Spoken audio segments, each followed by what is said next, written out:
قیامت بار بار قائم ہوگی۔ اللہ تعالیٰ کا اپنا ارشاد فرماتا ہے، میں بیان کر رہا ہوں کہ جب زمین تھر تھر کانپنے لگے گی تو پھر حال یہ ہوگا کہ انسان پکار اٹھے گا کہ اس کو کیا ہو گیا، اور اس دن زمین ہر خبر بتا دے گی۔ زمین کے جس گوشے جس ٹکڑے پہ بندہ گناہ کرتا رہا ہے اور دروازے بند کر کے لوگوں کی نگاہوں سے چھپتا رہا ہے، لیکن قیامت کے دن زمین سلطانی گواہ بن جائے گی اور جو کہا ہے ہر شے سامنے آ جائے گی۔ اسی طرح جو نیکی کی ہے جہاں بھی کی ہے وہ بھی سامنے آ جائے گی۔ قیامت قائم ہونے سے قبل کچھ نشانیاں حضور اکرم صلی اللہ علیہ وآلہ وسلم نے بیان فرمائی۔ قیامت کب قائم ہوگی وقت کا تعین نہیں فرمایا، بلکہ جب بھی آئے گی اچانک آئے گی، لیکن اتنا بتایا کہ دن جمعۃ المبارک ہوگا، عاشورہ کا دن ہوگا،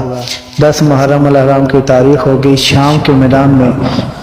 محشر لگے گا، اسرائیل علیہ السلام سور پھونکیں گے اور اس کی آواز سے پہلے تو خوف پیدا ہوگا اور پھر خوف بڑھتا جائے گا اور آواز بھی تیز ہوتی جائے گی۔ اس کی تیزی اور ہولناکی ایسی ہوگی کہ کانوں کے پردے پھٹنے لگیں گے، پھر اس کے بعد ہر شے ہوا میں اڑنے لگے گی۔ اللہ تعالیٰ نے سورہ واقعہ کے اندر پہاڑوں کی حالت کو یوں بیان کیا کہ جب سور پھونکا جائے گا، قیامت واقع ہوگی، تو فرمایا کہ پہاڑ اس طرح ہو جائیں گے جس طرح اندھیرے کمرے میں کسی جانب سے تھوڑا سا سوراخ ہو اور سورج کی روشنی اندر آ رہی ہو تو روشنی کے اندر چھوٹے چھوٹے ذرات نظر آ رہے ہوتے ہیں، ان کو آپ ہاتھ میں پکڑیں اور جب مٹھی کھولے تو وہ نہیں ہوتے، لیکن وہ ہوتے ہیں، لیکن اتنے باریک ہوتے ہیں کہ ہم کو نظر نہیں آ رہے ہوتے۔ اللہ تعالیٰ نے فرمایا کہ بڑے بڑے پہاڑ جیسے K2 ماؤنٹ ایوریسٹ، بڑے بڑے پہاڑ ریزہ ہو جائیں گے، جس طرح اندھیرے کمرے کے اندر سورج کی روشنی میں ذرات نظر آتے ہیں، اور انسانوں کو وہ جھٹکا زمین سے کھینچ کر باہر لے آئے گا، یعنی قبروں میں گڑے ہوئے مردے ہوں گے وہ بھی جھٹکے کے ساتھ باہر آ جائیں گے، جس طرح اللہ تعالیٰ نے قرآن میں فرمایا ہے نا کہ زمین سارے بوجھ اگل دے گی، درخت جڑوں سمیت باہر آ جائیں گے، پہاڑ اپنی تمام تر قوتوں سمیت ریزہ ہو جائیں گے، اور جتنے بھی زمین کے اندر دفینے ہیں، خزانے ہیں، سب باہر آ جائیں گے، گڑے ہوئے مردے بھی باہر آ جائیں گے۔ اس کے بعد ٹوٹ پھوٹ کا شکار ہوں گے، پوری کائنات موت کے آغوش میں چلی جائے گی۔ یہ قیامت کا دن ہر حال میں آنا ہے،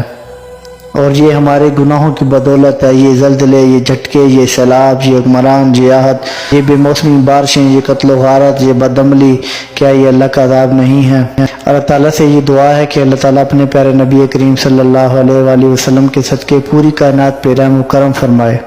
ترکی، سیریا، شام، جوردن پر بھی اللہ تعالیٰ رحم فرمائے، اور پوری امت مسلمہ کی طرف رجوع کرنے کی توفیق عطا فرمائے۔ اور اس کے علاوہ جو خبریں پاکستان میں پھیلائی جا رہی ہیں زلزلے کی، تو بہتر یہ ہے کہ ان خبروں کے بجائے اللہ تعالیٰ اور اس کے رسول صلی اللہ علیہ وسلم کی تعلیمات اور اللہ سے رجوع کرنے کی نصیحت کی جائے۔ جزاکم اللہ خیر۔ اپنا بہت سا خیال رکھیے، دعاؤں میں یاد رکھیے۔ سلام پہنچے۔